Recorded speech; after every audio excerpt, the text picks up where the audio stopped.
Don't bend. Don't water it down. Don't try to make it logical. Don't edit your own soul according to the fashion. Rather, follow your most intense obsessions mercilessly.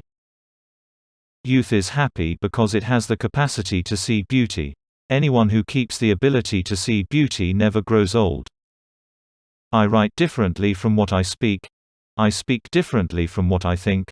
I think differently from the way I ought to think. And so it all proceeds into deepest darkness. I cannot make you understand. I cannot make anyone understand what is happening inside me. I cannot even explain it to myself. The meaning of life is that it stops. You do not need to leave your room. Remain sitting at your table and listen. Do not even listen. Simply wait, be quiet, still and solitary. The world will freely offer itself to you to be unmasked. It has no choice. It will roll in ecstasy at your feet. By believing passionately in something that still does not exist, we create it. The non-existent is whatever we have not sufficiently desired. Paths are made by walking. It's only because of their stupidity that they're able to be so sure of themselves. Writing is utter solitude, the descent into the cold abyss of oneself. There is an infinite amount of hope in the universe. But not for us. I never wish to be easily defined. I'd rather float over other people's minds as something strictly fluid and non-perceivable, more like a transparent, paradoxically iridescent creature rather than an actual person. I'm tired, can't think of anything and want only to lay my face in your lap, feel your hand on my head and remain like that through all eternity. You are at once both the quiet and the confusion of my heart. First impressions are always unreliable. The truth is always an abyss.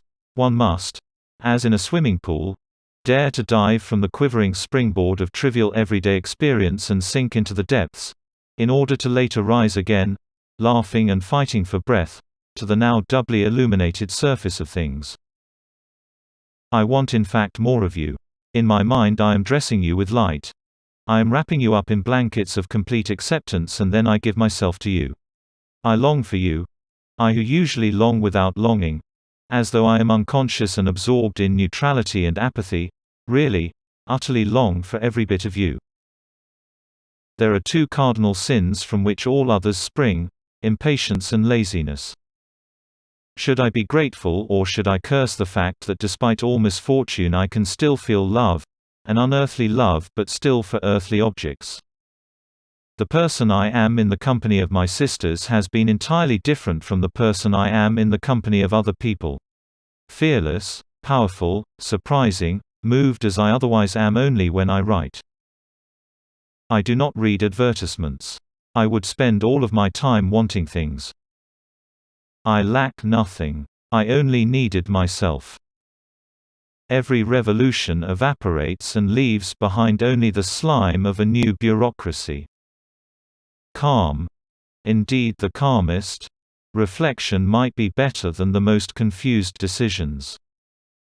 You must not pay too much attention to opinions. The written word is unalterable, and opinions are often only an expression of despair. Everything you love is very likely to be lost, but in the end, love will return in a different way. One has either to take people as they are, or leave them as they are. One cannot change them, one can merely disturb their balance. A human being, after all, is not made up of single pieces, from which a single piece can be taken out and replaced by something else. Self-control is something for which I do not strive. Self-control means wanting to be effective at some random point in the infinite radiations of my spiritual existence.